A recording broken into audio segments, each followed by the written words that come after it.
Down the Via Dolorosa in Jerusalem that day, the soldiers tried to clear the narrow street, but the crowd pressed in to see the man condemned to die on Calvary.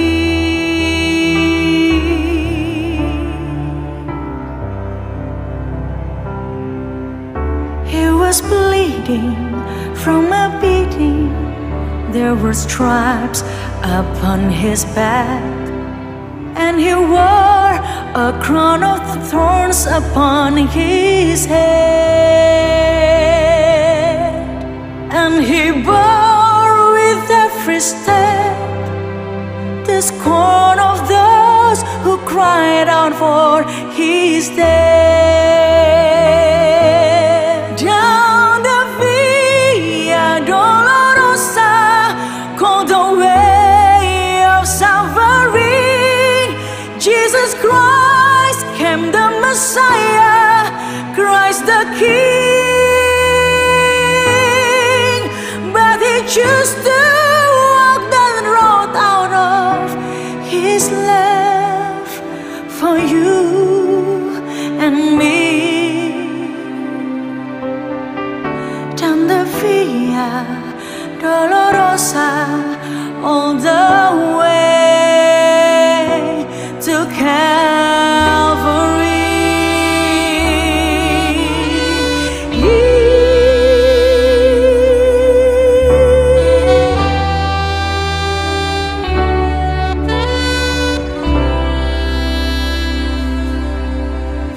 Dipukul hingga berdarah, bilur-bilur di punggungnya, mahkota duri pada kepalanya,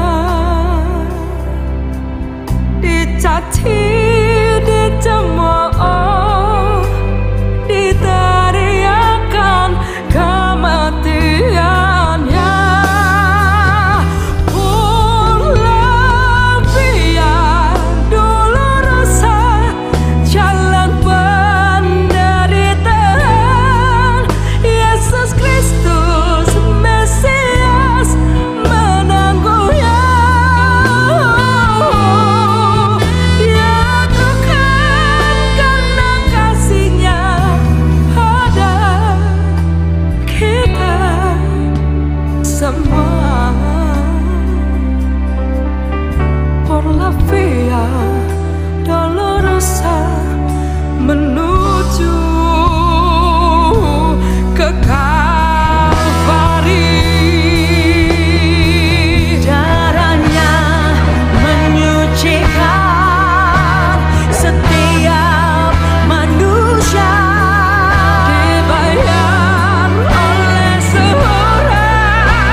dirinya di Kalvari.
Shalom warga kerajaan, saya undang untuk bangkit berdiri bersama. Terima kasih buat pengorbananmu Tuhan. Terima kasih buat salibmu. Kami ada karena Engkau terlebih dahulu ada buat kami Tuhan. Karena begitu besar kasih Allah akan dunia ini. Sehingga Ia mengaruniakan anaknya yang tunggal. Supaya setiap orang yang percaya kepadanya tidak binasa. Melainkan memperoleh hidup yang kekal. Kami menaikkan syukur kami padamu Tuhan Yesus. Ucapan terima kasih kami Tuhan buat pengorbanan Yesus.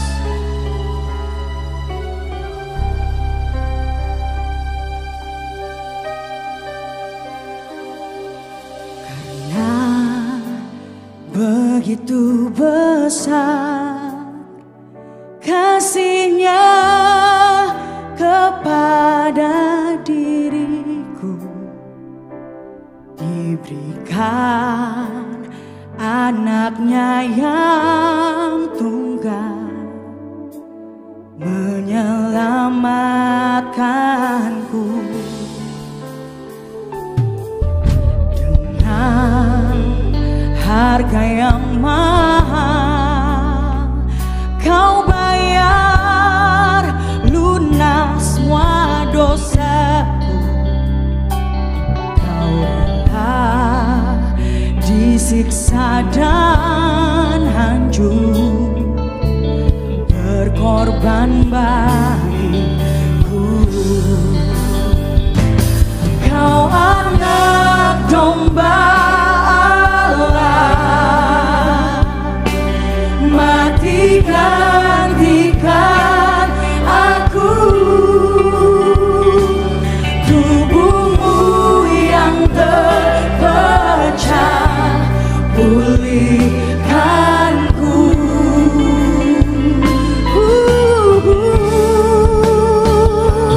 Kau anak domba Allah, mati gantikan aku. Darah-Mu yang tercurah pulihkanku. Pulihkanku. Terima kasih Yesus. Oh.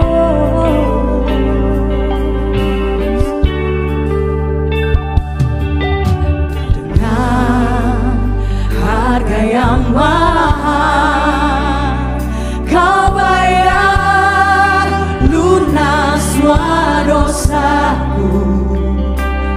Kau rela disiksa dan hancur, berkorban bagiku.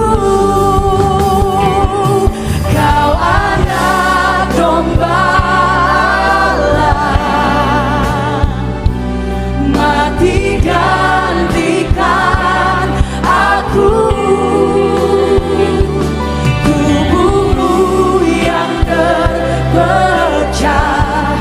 pulihkanku. Kau anak gembala,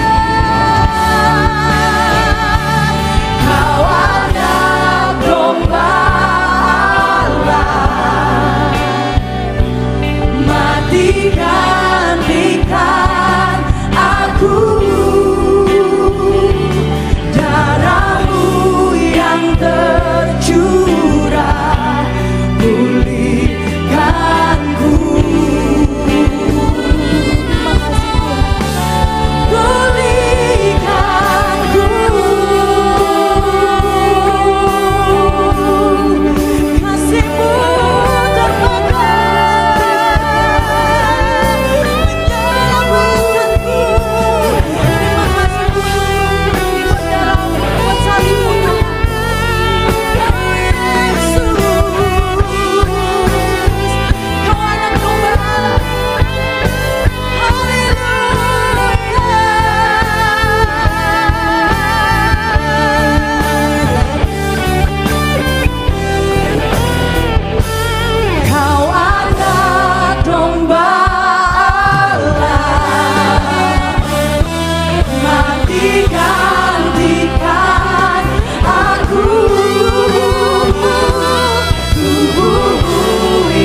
Terima kasih Tuhan Yesus. Kau yang telah mati bagi kami, menebus dosa setiap kami, melayakkan kami untuk masuk tempat kudus-Mu. Terima kasih Tuhan. Segenap hati kami menyembah Engkau. Dia, Yesus, telah mati bagiku. Dia, Tuhan, selamatkan jiwaku. Bagi Dia pujianku tak dapat ku balas kasih-Nya. Dia angkatku jadi anaknya, beri damai di dalam hidupku. Bagi Dia sembahku, hanya Dia segalanya bagiku. Bagi Dia segala pujian, hormat serta syukur kekal selamanya. Bagi Dia segala pujian, hormat serta syukur selama-lamanya. Engkau yang layak kami tinggikan dan kami agungkan, Tuhan Yesus.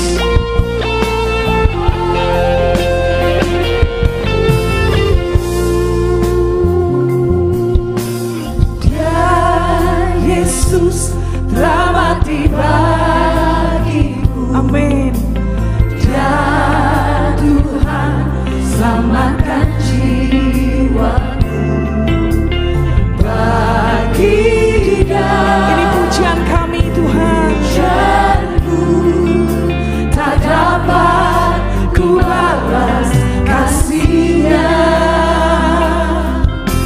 Dia angkatku jadi anaknya, beri damai di dalam hidupku. Hanya bagi Kau sembah kami, Tuhan.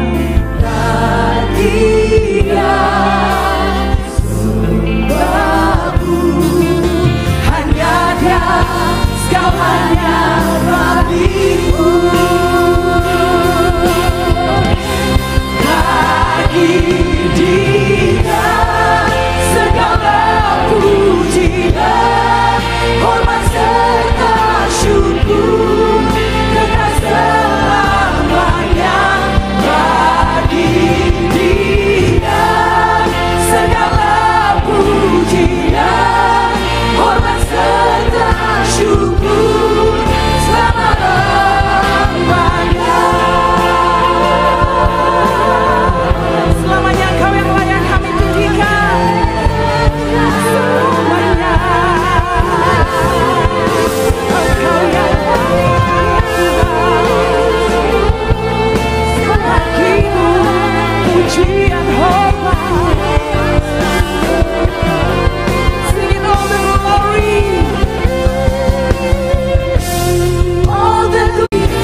segenap hati kami memuji dan menyembah Engkau.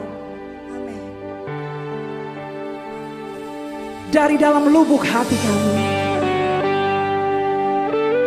kami mengucapkan terima kasih. Kami bersyukur buat kasih setiamu, pengorbananmu bagi kami.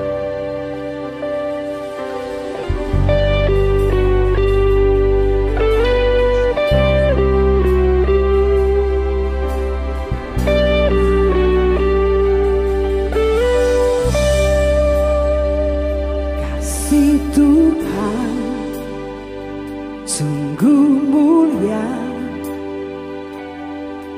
tulus dan sempurna mengasihiku. Pengorbanan di Kalvari sungguh berharga, kau tebus dosaku. Terpujilah Tuhan Yesus, ditinggikan di atas pujian. Dari dalam lubuk hatiku, ku sujud dan berterima kasih. Kasih Tuhan tak bersyarat, thank you Lord, tak seperti cinta yang ada di dunia. Selalu lebih, lebih dari, oh betapa kami bersyukur Tuhan, yang layak ku terima di hidupku. Terpujilah Tuhan Yesus, ditinggikan di atas pujian. Oh, dari dalam lubuk hatiku, ku sujud dan berterima kasih. Terpujilah Tuhan Yesus, kami tinggikan Engkau Tuhan Yesus, Dia layak pujian. Dari dalam lubuk hatiku, ku sujud dan berterima salibmu Tuhan, salibmu.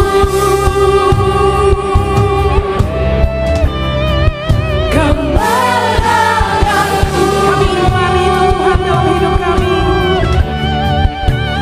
Pilumu, kesembuhanmu, salibmu, hanya salibmu. Kemenanganku, pilumu, kami terima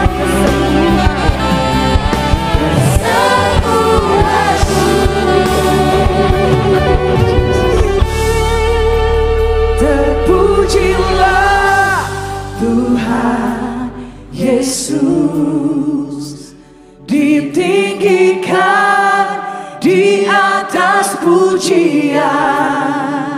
Amin. Dari dalam lubuk hatiku, ku sujud dan berterima kasih. Terpujilah Tuhan Yesus, paling tingginya di atas segala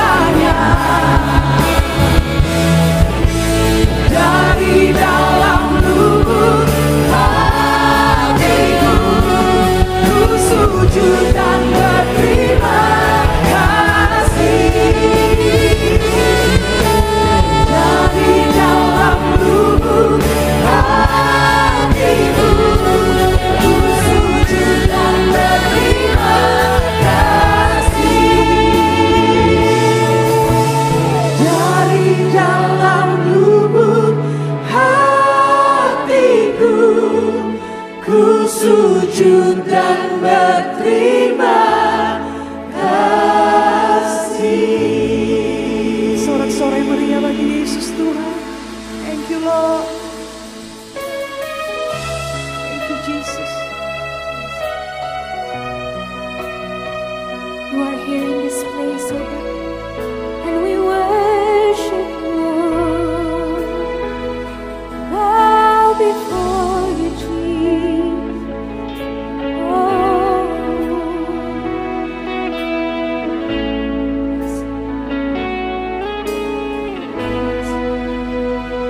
where would I run but to the throne of mercy? Where would I kneel but at this cross of grace? How great the love, how strong the hand that holds us. Beautiful, so beautiful. So here I bow to live. Yes, Lord Jesus,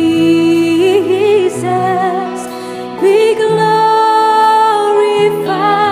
in all things. For all my life, I am yours forever. Yours.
Shalom saudara, selamat malam.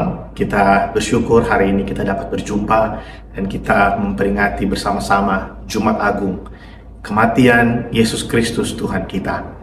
Firman Tuhan berkata, karena begitu besar kasih Allah bagi dunia ini, bagi saya dan saudara, sehingga Ia mengaruniakan Sang Putra untuk mati bagi setiap kita, menebus setiap dosa dan pelanggaran kita. Sehingga hari ini kita ada, saudara, dengan segala hal yang ada dalam hidup kita. Kita ada karena anugerahnya, kita ada karena karya Kristus di kayu salib bagi setiap kita. Malam hari ini sebelum kita akan mendengarkan firman Tuhan dan nanti kita akan sama-sama bersekutu dengan tubuh dan darah Yesus, mari saya undang setiap kita, saya ajak setiap kita dimanapun saudara berada, mari kita berdoa bersama-sama, kita datang kepada Tuhan. Bapak, terima kasih untuk hari ini, kami bersyukur untuk waktu yang baik kami boleh bersama-sama membuka hati kami untuk kami merenungkan kembali betapa besar kasih-Mu bagi kami, Tuhan. Kami yang seharusnya binasa, kami yang seharusnya menerima hukuman atas dosa kami, tapi karena Engkau begitu mengasihi kami dan kasih-Mu lebih besar daripada setiap dosa dan pelanggaran kami, sehingga Engkau memberikan Sang Putra Yesus Kristus untuk mati bagi setiap kami. Bapak, terima kasih untuk malam ini. Hamba berdoa biarlah dimanapun umat-Mu berada malam hari ini, setiap kami boleh mengambil perenungan yang baik dari firman-Mu yang akan sama-sama kami dengarkan malam hari ini. Biarlah kami belajar sesuatu, kami yang tidak berpengharapan, kami diberikan pengharapan. Kami yang selama ini hidup dalam keraguan-raguan, kami diingatkan kembali, dan kami memperoleh satu jaminan di dalam Engkau, bahwa kasih-Mu lebih besar dari setiap pelanggaran dan dosa kami. Kasih-Mu lebih besar daripada segala hal yang ada dalam hidup kami, lebih besar dari berkat-berkat yang dapat kami terima, dan lebih besar daripada segala dosa dan kejatuhan kami. Kami bersyukur untuk semua ini, Tuhan. Biarlah anugerah-Mu mengalir di setiap kami, memberikan kami pengertian-pengertian yang baru. Roh Kudus, berbicaralah bagi setiap kami. Engkaulah guru agung kami, Engkaulah guru kami yang ajaib, penasehat yang ajaib, yang memberitakan firman-Mu dengan sempurna bagi setiap kami. Terima kasih Bapa, dalam nama Tuhan Yesus kami berdoa. Amin. Puji nama Tuhan. Saudara, tema Jumat Agung dan Paskah kita tahun ini adalah Celebrate Jesus Christ, atau kita merayakan Yesus Kristus Sang Putra. Nah saudara, dalam ayat kita di perayaan Jumat Agung dan Paskah ini diambil dari Yohanes pasal yang ketiga, ayat yang ke-14 sampai dengan ayat yang ke-15. Demikian firman Tuhan. Dan sama seperti Musa meninggikan ular di padang gurun, demikian juga Anak Manusia harus ditinggikan, supaya setiap orang yang percaya kepadanya beroleh hidup yang kekal. Kemudian kalau kita melihat bagian Alkitab di Yohanes 3 ayat yang ke-16, ayat yang sangat terkenal sekali, yaitu karena begitu besar kasih Allah buat setiap kita, sehingga Ia mengaruniakan Sang Putra, supaya setiap orang yang percaya kepadanya tidak binasa, melainkan beroleh hidup yang kekal. Yang percaya katakan amin. Amin saudara. Nah saudara, mungkin waktu saudara membaca ayat ini, waktu saudara melihat ayat ini, Yohanes pasal yang ketiga ayat yang ke-14 dan ayat yang ke-15, mungkin ada pertanyaan di dalam pikiran saudara. Musa meninggikan ular di padang gurun, ceritanya seperti apa? Nah, saya akan memberikan konteksnya bagi setiap kita. Saudara bisa melihat Bilangan pasal yang ke-21 ayat yang ke-4 sampai dengan ayat yang ke-9. Saudara, bangsa Israel setelah melewati perjalanan yang begitu panjang, bertahun-tahun, mereka mengalami banyak hal selama mereka berada di perjalanan. Kalau saudara mengikuti serial khotbah kurang lebih 2 bulan ini, saya banyak sekali berbicara dari pembacaan tahunan kita, dan saya sangat mendorong setiap jemaat untuk bisa mengambil bagian dalam pembacaan Alkitab tahunan, ya, sehingga saudara dapat memahami karya keselamatan Allah yang dinyatakan melalui Sang Putra, yaitu Yesus Kristus yang mati di kayu salib. Itu sebenarnya sudah dimulai sejak perjalanan bangsa Israel dari perjanjian lama. Kita akan melihat ada banyak sekali hal-hal yang Tuhan sampaikan melalui perjalanan mereka. Dan secara khusus kita akan melihat saudara, di pasal yang ke-21 diceritakan setelah bangsa Israel berjalan dan mereka mengalami kelelahan, mereka berperang dan lain sebagainya. Akhirnya mereka merasakan keletihan yang luar biasa, saudara, ya. Bangsa Israel baru saja mengalahkan raja negeri Arad, orang Kanaan. Namun karena perjalanan yang mereka lalui melalui padang gurun yang begitu menyiksa buat mereka, akhirnya timbul kembali sungut-sungut dan pengeluhan-pengeluhan dari bangsa ini. Kalau saudara mengikuti pembacaan tahunan, tentu hal seperti ini bukanlah hal yang baru bagi mereka. Ya, mereka sudah melakukan bersungut-sungut itu sekian kali, saudara, berkali-kali di hadapan Tuhan. Sehingga ketika bangsa itu melakukannya lagi, setelah Tuhan menolong mereka berperang, mereka dapat mengalahkan raja orang Kanaan ini, saudara. Dan mereka mengingat kembali bahwa perjalanan mereka ini sangat menyulitkan buat mereka. Ada kalimat yang selalu terulang dari bangsa itu, yaitu, "Mengapa engkau membawa kami ke tempat ini, Musa, untuk membuat kami mati di sini? Kenapa engkau membawa kami ke padang gurun ini untuk membuat kami mati kehausan di tempat ini?" Saudara, ini adalah kalimat-kalimat dari orang-orang yang tidak pernah bersyukur akan kebaikan-kebaikan Tuhan yang sudah mereka rasakan dalam perjalanan mereka. Nah, ini juga seharusnya menjadi pengingat bagi setiap kita, saudara. Seringkali kita itu berkata kepada Tuhan, "Kenapa Tuhan percayakan ini kepada saya?" Untuk membuat saya menjadi hancur, untuk membuat saya mengalami satu beban yang berat dalam hidup saya. Saudara, saya ingin kasih tahu saudara begini, bahwa kalau kita berkata kita ada hari ini karena anugerahnya, kalau kita berkata kita ada hari ini karena pertolongannya, kalau kita berkata kita ada hari ini karena kasih setianya, maka kasih setia yang membuat kita ada hari ini adalah kasih setia yang sama, yang juga akan memampukan kita melewati segala hal yang hari ini terjadi dalam hidup kita. Tuhan itu tidak membawa kita ke tempat ini, ke situasi ini untuk menghancurkan kita atau untuk membuat kita gagal dalam pengiringan kita kepadanya. Justru di tengah-tengah kita mengalami satu bencana, mengalami satu tekanan, di situ sebenarnya Tuhan ingin berbicara bahwa kita perlu untuk semakin bergantung pada kasih-Nya, untuk semakin bergantung pada anugerah-Nya, untuk semakin menyerahkan hidup kita dipimpin oleh Tuhan. Seringkali kan kita berkata bahwa aku mau berjalan mengiring Yesus. Berjalan mengiring Yesus berarti Yesus ada di depan dan kita mengikuti di belakangnya. Kita mengikuti rencana-rencananya dalam hidup kita. Bukan kita punya rencana kemudian kita minta Tuhan menyertai kita dalam setiap rencana kita. Saudara, berjalan mengiring Kristus itu bukanlah perjalanan yang mudah, saudara. Perjalanan mengiring Kristus bukanlah perjalanan yang mudah untuk dilewati oleh setiap orang. Tapi kalau kita tahu bahwa Tuhan yang kita ikuti, Tuhan yang kita kepadanya memberikan hidup kita untuk mengikuti jalan-jalannya, adalah Tuhan yang memberikan kita kekuatan dan kemampuan untuk kita bisa terus berjalan dalam pengiringan kita kepada Tuhan. Saudara, sungut-sungut yang dilakukan oleh bangsa Israel dalam Bilangan pasal yang ke-21 ayat yang ke-4 sampai dengan ayat yang ke-9 menimbulkan rasa marah dari Tuhan karena ini sudah terjadi sekian kali, sehingga pada saat itu Tuhan membuat banyak sekali ular-ular datang dan menyerang bangsa Israel. Saudara, padang gurun yang dilewati oleh bangsa Israel itu adalah padang gurun yang penuh dengan binatang-binatang buas, saudara. Tapi coba renungkan ini, selama sekian tahun perjalanan mereka, kok baru sekarang mereka diserang oleh binatang buas? Baru sekarang ular-ular itu keluar dan menyerang mereka. Saudara, sebenarnya dalam perjalanan mereka, ketika mereka memasuki padang gurun, setiap kali mereka berjalan, saudara, ada banyak sekali bahaya yang dapat menghancurkan hidup mereka. Ada banyak sekali bahaya yang dapat mematikan mereka dalam perjalanan itu. Tapi karena ada belas kasihan Tuhan, karena Tuhan punya rencana dalam hidup mereka, sehingga Tuhan melindungi mereka dari setiap bencana-bencana, dari setiap serangan-serangan yang harusnya binatang buas itu melihat bangsa Israel, wah, makanan ini bisa disantap dengan begitu nikmat. Tapi karena Tuhan berdaulat, Tuhan menolong mereka, Tuhan menjagai mereka begitu rupa, sehingga mereka boleh ada sampai di titik ini, saudara. Tapi sampai di sini pun mereka tetap bersungut-sungut kepada Tuhan dan selalu mengingat hidup lama mereka. Saudara, seringkali juga kita sebagai orang percaya di dunia modern ini, seringkali juga tidak bisa lepas dari kehidupan kita di masa lalu, saudara. Ada orang yang masih bangga dengan dosa-dosa yang dia lakukan di masa lalu. Ada orang yang masih membanggakan sifat-sifatnya yang dulu, yang dia tahu dengan jelas bahwa itu adalah sesuatu yang tidak menyenangkan hati Tuhan. Ada orang yang masih hidup di keberhasilan masa lalu. Dan kita tahu hal itu. Kita sering mendengar ada orang suka bersaksi tentang keberhasilannya di masa lalu tanpa melihat kehidupannya hari ini, bahwa mungkin sudah terjadi kemerosotan yang begitu jauh karena terlalu mengidolakan atau terlalu membanggakan kehidupan di masa lalu.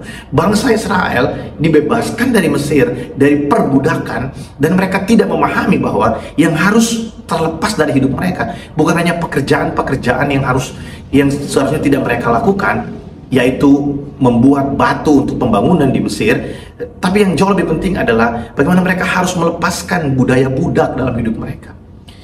Budaya budak itu adalah mereka bekerja untuk mendapatkan hasil. Sedangkan Tuhan mau mereka hidup sebagai orang-orang pilihan. Mereka hidup sebagai bangsa pilihan yang hidup dari penyediaan Tuhan bagi mereka, yang menggarap tanah mereka sendiri, saudara. Kalau saudara perhatikan perjalanan bangsa Israel, waktu mereka ada di tengah-tengah padang gurun, mereka tidak bekerja sama sekali, tapi Tuhan menyediakan bagi mereka. Tuhan menyediakan roti dari sorga. Tuhan memberikan daging burung bagi mereka, dan mereka dapat menikmati itu tanpa bekerja. Tapi ketika mereka masuk ke dalam tanah Kanaan, semua itu berhenti dan mereka mengolah tanah mereka sendiri. Mereka menjadi tuan atas apa yang Tuhan percayakan bagi mereka. Mereka dipercayakan untuk mengelola apa yang sudah Tuhan janjikan bagi mereka. Mereka tidak bekerja bagi orang lain, mereka bekerja bagi diri mereka sendiri. Mereka bekerja bagi penghidupan mereka, dan Tuhan memberkati apa yang mereka kerjakan. Saudara, inilah rencana Tuhan dalam hidup kita juga, orang percaya. Nah, kita kan belajar malam hari ini, saudara. Waktu mereka bersungut-sungut, Tuhan mendatangkan ular-ular yang sangat ganas dan menyerang mereka, saudara. Dari sini kita melihat dalam Bilangan pasal yang ke-21 ayat yang kelima, dikatakan seperti ini. Lalu mereka berkata-kata melawan Allah dan Musa, "Mengapa kamu memimpin kami dari Mesir supaya kami mati di padang gurun ini? Sebab di sini tidak ada roti dan tidak ada air, dan akan makanan hambar ini kami telah muak."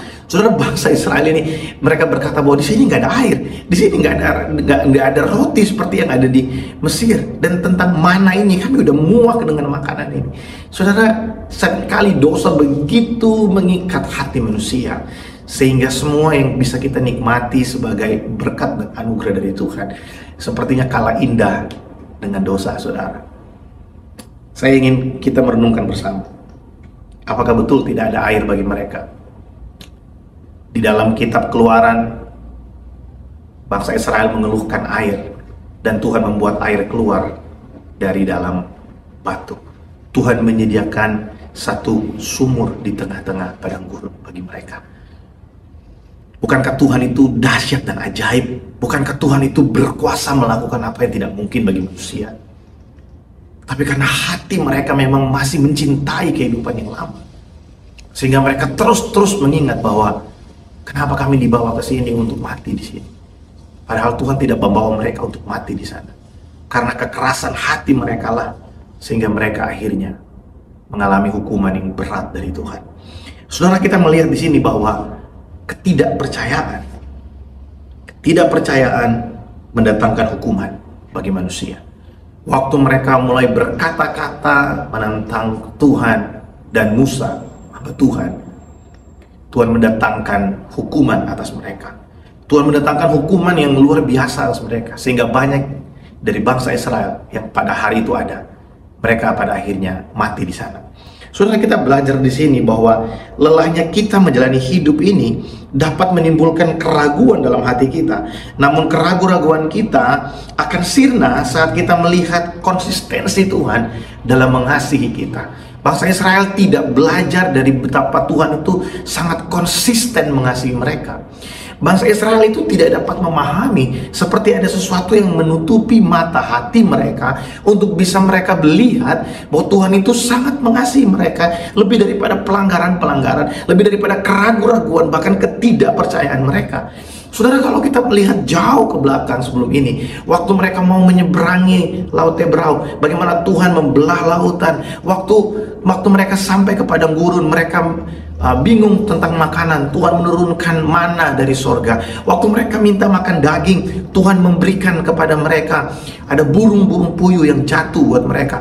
Saudara, bukankah ini semua adalah tanda-tanda ajaib yang Tuhan izinkan terjadi buat mereka, untuk menunjukkan bahwa bagi mereka mungkin nggak mungkin, buat mereka itu nggak mungkin akan ada makanan di padang gurun, tapi bagi Tuhan itu tidak ada yang mustahil. Tuhan ingin memperkenalkan dirinya bahwa Dia mengasihi mereka.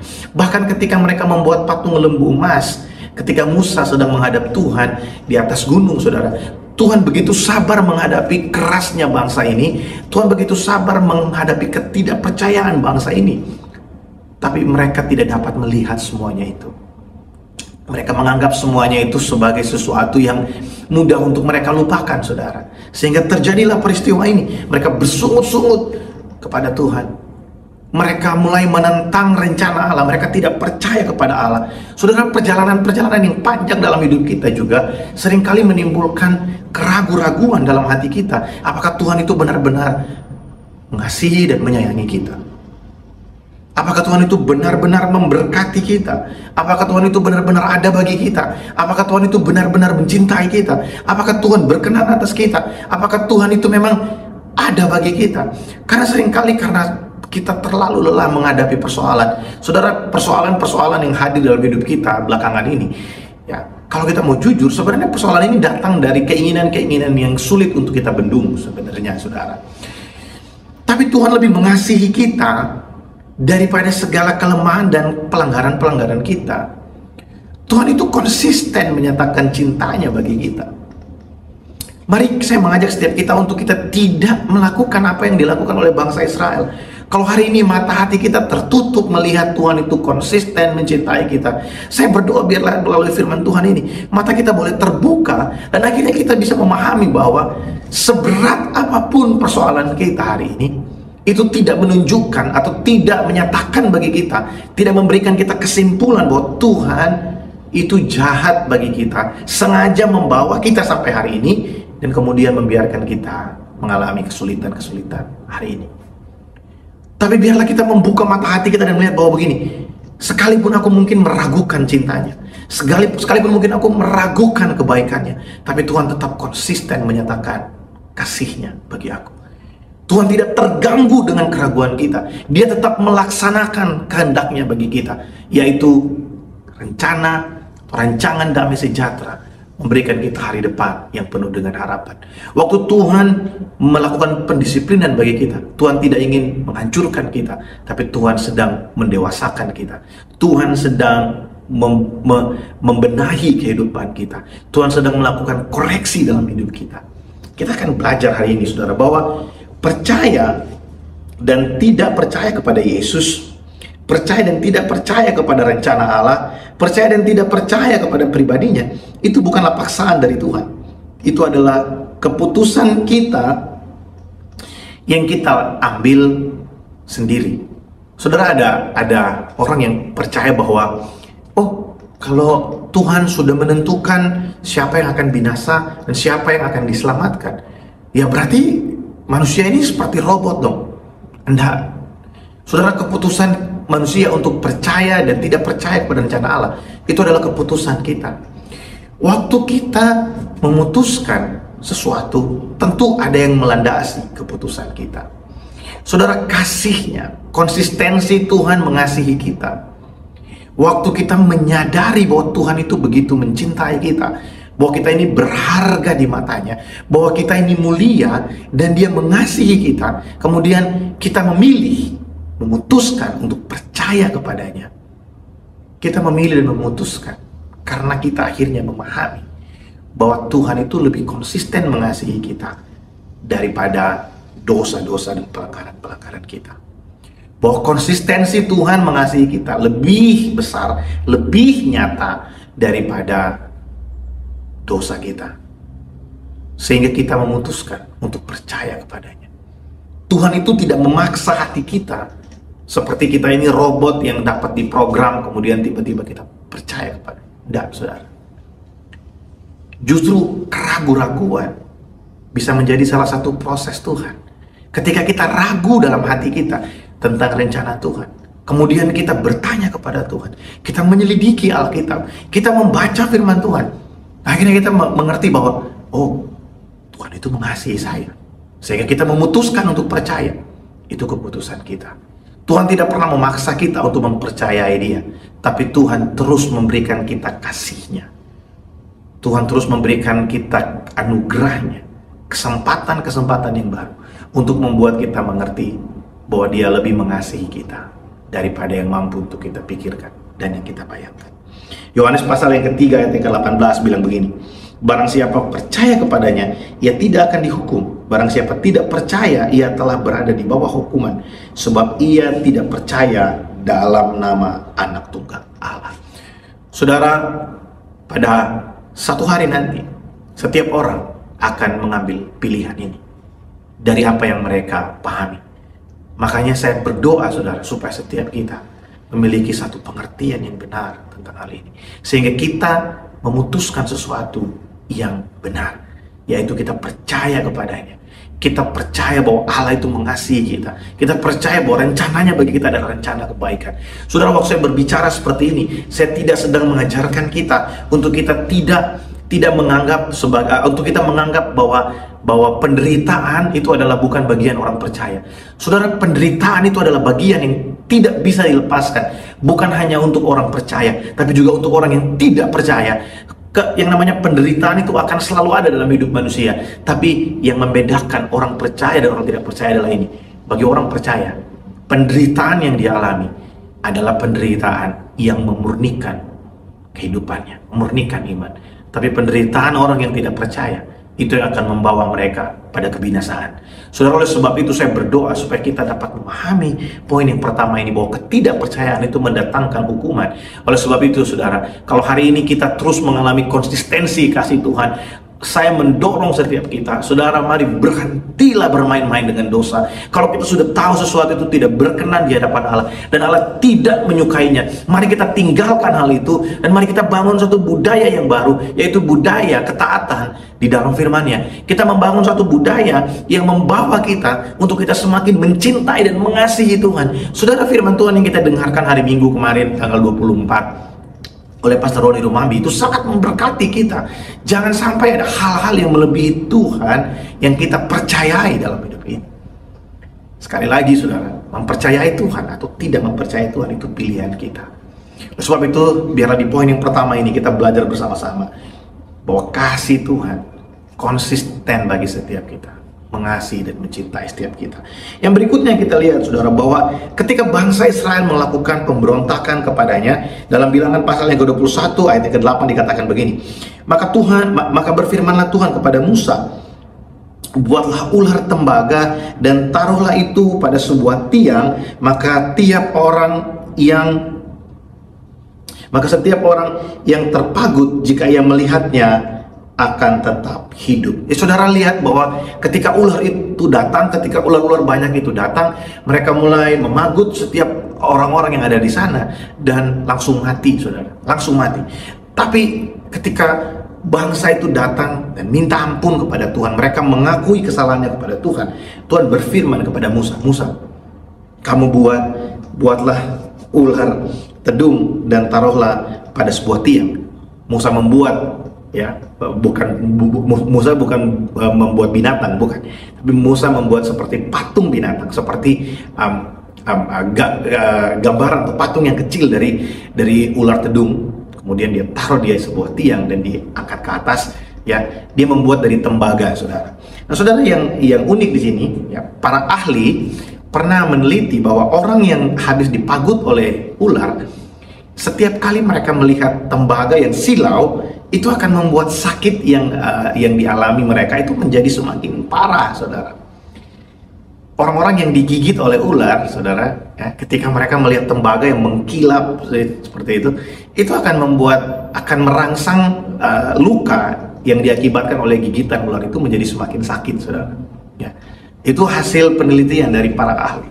Nah, sekarang kita melihat kenapa Tuhan harus memakai ular tedung atau gambaran ular tedung untuk menjadi cara supaya orang-orang yang digigit itu, dipatok ular itu, bisa tetap hidup. Saudara, kalau kita melihat apa yang dilakukan Tuhan di dalam Bilangan pasal yang ke-21, ini seperti yang dinubuatkan dalam Yesaya pasal yang ke-53 ayat yang ke-3 sampai dengan ayat yang ke-5. Dan di dalam perjanjian baru, dalam 2 Korintus pasal yang ke-5 ayat yang ke-21 dikatakan begini, dia yang tidak mengenal dosa telah dibuatnya menjadi dosa. Kristus yang tidak mengenal dosa, dia bukan dijadikan berdosa, tapi dia dijadikan dosa supaya setiap kita ini diterima di hadapan Allah. Jadi waktu Musa membuat patung ular tedung dan mengangkatnya, dan setiap orang yang melihat kepada ular itu menjadi sembuh, mereka tetap hidup. Itu adalah gambaran Kristus yang tidak mengenal dosa. Dia yang tidak mengenal dosa dijadikan dosa, supaya setiap orang yang memandang kepadanya, setiap orang yang melihat kepadanya, itu memperoleh hidup yang kekal. Makanya dalam ayat kita di hari ini, yaitu Yohanes pasal yang ketiga ayat 14 dan 15, dikatakan begini: seperti Musa meninggikan ular di padang gurun. Meninggikan maksudnya mengangkat ular di padang gurun, demikianlah Anak Manusia atau Yesus Kristus harus ditinggikan, supaya setiap orang yang percaya kepadanya beroleh hidup yang kekal. Saudara, setiap kali orang yang digigit ular itu melihat patung ular yang dibuat oleh Musa, mereka tetap hidup, mereka disembuhkan dari sakit mereka, dan mereka dapat bertahan untuk berperang kembali, untuk berjalan kembali menuju tanah Kanaan. Saudara, setiap kita yang ada hari ini, mungkin bagi orang bingung, saudara, kok Tuhan melakukannya dengan cara yang demikian? Kenapa bisa? Kok bisa? Sedangkan ular itu seringkali menjadi gambaran dari sesuatu yang jahat, menjadi gambaran dari sesuatu yang negatif. Tapi saudara, Tuhan ingin berkata kepada kita begini, bahwa bagi manusia mungkin itu tidak mungkin, tapi bagi Allah tidak ada yang mustahil. Tuhan dapat pakai apa saja untuk menyatakan rencananya bagi setiap kita, untuk menyatakan rencana penebusannya bagi setiap kita. Yohanes pasal yang ketiga ayat 17 berkata begini: sebab Allah mengutus anaknya ke dalam dunia, bukan untuk menghakimi dunia, melainkan untuk menyelamatkannya oleh Dia. Allah mengutus Yesus Kristus ke dalam dunia, bukan untuk menghakimi atau menjatuhkan hukuman atas manusia, tapi untuk menyelamatkan manusia. Nah, saya percaya sekali saudara, bahwa hari ini setiap kita yang percaya kepadanya, seperti kita sedang melihat patung ular yang dibuat oleh Musa, dan kita hari ini memperoleh hidup yang kekal. Saudara, biarlah ini menjadi perenungan yang baik bagi setiap kita, bahwa saudara, memang Allah menentukan Yesus Kristus. Di dalam kitab Kisah Para Rasul dikatakan begini: di bawah kolong langit ini tidak ada nama lain yang diberikan kepada manusia, yang olehnya setiap orang dapat beroleh keselamatan, hanya di dalam Yesus Kristus Tuhan. Amin, saudara. Kita melihat bagian yang terakhir di sini, saudara, bahwa kasih Allah mengalahkan setiap dosa kita. Bilangan pasal yang ke-21 ayat yang ke-9 dikatakan begini: lalu Musa membuat ular tembaga dan menaruhnya pada sebuah tiang, maka jika seorang dipagut ular dan ia memandang kepada ular tembaga itu, tetaplah ia hidup. Saudara, pelanggaran yang dilakukan oleh bangsa Israel ini berulang-ulang dan sangat-sangat parah, saudara. Mereka tidak hanya menolak hamba Tuhan, tapi mereka juga bahkan menolak Tuhan sendiri yang berjalan memimpin mereka setiap hari. Saudara, ini adalah satu pelanggaran, ini dosa yang sangat luar biasa, karena mereka menganggap rendah pribadi yang kudus, pribadi yang sudah menyelamatkan mereka dari perbudakan di Mesir, dari tanda-tanda yang Tuhan taruh di depan mereka, yang Tuhan menyatakan di depan mereka. Sebenarnya harusnya mereka beroleh satu kepastian bahwa Allah yang memimpin kami keluar dari Mesir adalah Allah yang dahsyat, yang mampu memimpin kami sampai ke tanah Kanaan. Tapi karena mereka tidak percaya kepada Allah, sehingga ada banyak sekali hal yang mereka lewati yang menyusahkan kehidupan mereka. Tapi kasih Allah bagi mereka lebih besar dari setiap dosa mereka, sehingga Tuhan menyatakan dirinya, menyatakan kasihnya sekali lagi bagi mereka melalui peristiwa ular ini, saudara. Kita melihat di dalam Yesaya pasal yang ke-53 ayat yang ketiga sampai dengan ayat yang kelima dikatakan seperti ini: ia dihina dan dihindari orang, seorang yang penuh kesengsaraan dan yang biasa menderita kesakitan. Ia sangat dihina sehingga orang menutup mukanya terhadap dia, dan bagi kita pun dia tidak masuk hitungan. Tetapi sesungguhnya penyakit kitalah yang ditanggungnya, dan kesalahan kita yang dipikulnya. Padahal kita mengira dia kena tulah, dipukul dan ditindas Allah. Tetapi dia tertikam oleh karena pemberontakan kita, dan diremukkan oleh karena kejahatan kita. Ganjaran yang mendatangkan keselamatan bagi kita ditimpakan kepadanya, dan oleh bilur-bilurnya kita menjadi sembuh. Saudara, ganjaran yang mendatangkan keselamatan bagi kita ditimpakan kepada Kristus, supaya kita hari ini mengalami kesembuhan dalam seluruh aspek kehidupan kita. Bapak Ibu Saudara, Yohanes pasal yang ketiga ayat yang ke-16. Karena begitu besar kasih Allah akan dunia ini, sehingga Ia telah mengaruniakan anaknya yang tunggal, supaya setiap orang yang percaya kepadanya tidak binasa, melainkan beroleh hidup yang kekal. Kita merayakan Yesus Kristus yang datang bagi kita, Juru Selamat kita, yang telah menjadi pendamai bagi kita dan Allah. Dia yang mulia turun ke dalam dunia, menjadi manusia, supaya kita yang hina ini dipermuliakan di hadapan Allah. Malam hari ini saudara, kita akan masuk dalam perjamuan kudus. Kita akan bersekutu dengan tubuh dan darah Yesus. Saya mengajak setiap kita, dimanapun saudara berada hari ini, mari kita datang kepada Tuhan dengan hati yang terbuka, dengan hati yang mengakui bahwa Tuhan, tanpa kasih-Mu kami tidak ada hari ini. Bapak Ibu Saudara, mungkin dalam perjalanan pengiringan kita kepada Tuhan, kita sering kali meragukan rencananya. Kita sering kali meragukan kebaikannya. Kita sering kali meragukan pribadinya yang mengasihi kita lebih daripada yang lain. Sehingga hati kita terikat oleh banyak hal di luar sana. Kita mencoba mencari kebahagiaan kita di tempat yang lain. Tapi biarlah malam hari ini kita kembali merayakan bahwa tidak ada kasih yang lebih besar dari kasih Allah yang tercurah bagi setiap kita di kayu salib. Terima kasih Tuhan, terima kasih.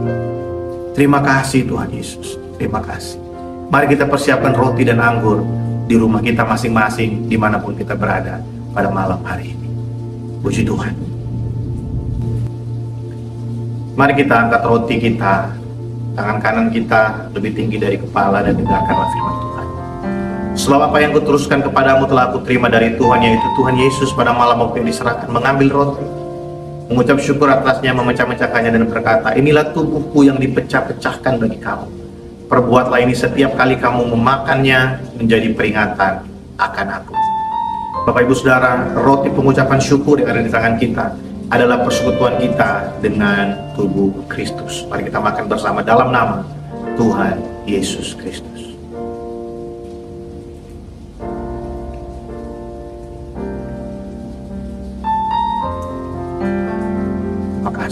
Mari kita angkat cawan anggur di tangan kita melebihi. Demikianlah firman Tuhan. Demikian juga Tuhan Yesus mengambil cawan anggur sudah makan dan berkata, cawan ini adalah perjanjian baru yang dimeteraikan oleh darahku. Perbuatlah ini setiap kali kamu meminumnya, menjadi peringatan akan aku. Saudara yang terkasih, bukankah cawan pengucapan syukur yang ada di tangan kita ini adalah persekutuan kita dengan darah Kristus? Mari kita minum bersama dalam nama Tuhan Yesus Kristus. Terima kasih Tuhan, terima kasih. Terima kasih untuk tubuh dan darah. Terima kasih Tuhan, terima kasih. Kami percaya ada kuasa dalam persekutuan dengan tubuh dan darah. Kami bersyukur untuk pengorbanan-Mu di kayu salib. Dan hari ini Tuhan, hamba berdoa, biarlah kuasa bilur-bilur-Mu menyembuhkan setiap kami, menyembuhkan hati kami, menyembuhkan tubuh kami, memberikan kami kekuatan dan pengharapan yang baru di dalam Engkau. Kami percaya setiap kutuk-kutuk dosa, kutuk-kutuk keturunan yang ada dalam hidup kami sudah diputuskan di dalam nama Tuhan Yesus. Dan hari ini kami hidup sebagai orang merdeka. Kami hidup sebagai orang-orang yang diberkati. Kami berada di bawah kasih karunia-Mu yang menuntun kami Tuhan dari hari ke hari, yang membuat kami melihat kemuliaan-Mu dinyatakan dalam hidup kami. Tuhan, permuliakanlah diri-Mu dalam hidup kami. Permuliakanlah diri-Mu ya Bapa dalam kehidupan kami, dalam keluarga kami, dalam pekerjaan kami, dalam pelayanan kami, dalam segala sesuatu yang dalam hidup kami. Permuliakanlah diri-Mu ya Tuhan. Glorify your name in our life, oh God. Tuhan, aku berdoa malam hari ini. Bapa, aku berdoa bagi anak-anak mungkin di antara kami yang mengikuti ibadah malam hari ini, ada yang sedang di tengah-tengah keputusasaan, di tengah-tengah kebingungan, kebimbangan yang besar akan hidup mereka. Aku berdoa Tuhan, biarlah Engkau datang bagi kami ya Roh Kudus malam hari ini. Engkau mengubahkan hati kami, Engkau menguatkan hati kami, buka mata hati kami sehingga kami melihat bahwa kasih-Mu lebih besar dari segala sesuatu yang ada di dalam hidup kami, bahwa kasih-Mu lebih besar dari setiap dosa dan pelanggaran kami. bahwa Engkau tetap setia, konsisten mengasihi kami, sehingga kami dapat terus melihat Engkau nyata dalam hidup kami. Kami merayakan pribadi-Mu Yesus Kristus, Allah yang hidup, yang tinggal bersama-sama dengan kami. Terima kasih Bapa, terima kasih. Terima kasih untuk malam hari ini. Terima kasih untuk hadirat-Mu di tengah-tengah kami. Hamba berdoa Tuhan, bagi setiap umat-Mu, setiap persembahan yang kami berikan malam hari ini, Engkau memberkati setiap korban syukur kami. Biarlah semua ini dipakai untuk pelebaran kerajaan-Mu, dan melalui semua ini ya Tuhan, nama-Mu dipermuliakan. Bapak terima kasih, kami akan mengakhiri ibadah kami malam hari ini, dan kami akan berjumpa pada hari Minggu nanti. Kami akan merayakan Paskah, bahwa Kristus bangkit dari kematian bagi setiap kami. Terima kasih Bapak, kami akan menutup ibadah kami akan menerima berkat dari Tuhan. Saudara yang terkasih, mari buka kedua tanganmu, angkatlah wajahmu dan pandanglah wajah Kristus yang begitu mengasihi engkau, dan terimalah berkat dari Tuhan. Tuhan memberkati engkau dan melindungi engkau. Tuhan menghadapkan wajahnya kepadamu dan memberikan engkau kasih karunia. Tuhan menyinari engkau dengan wajahnya, memberikan engkau damai sejahtera. Terimalah berkat dan rahmat dari Allah Bapa, kasih dan cinta yang sempurna dalam Tuhan Yesus Kristus, persekutuan yang manis bersama dengan Allah Roh Kudus menyertai setiap kita mulai malam hari ini sampai Kristus datang pada kali yang kedua. Semua yang percaya dan terima berkat ini kita berkata amin. Puji nama Tuhan. Selamat malam, Tuhan Yesus memberkati. Shalom.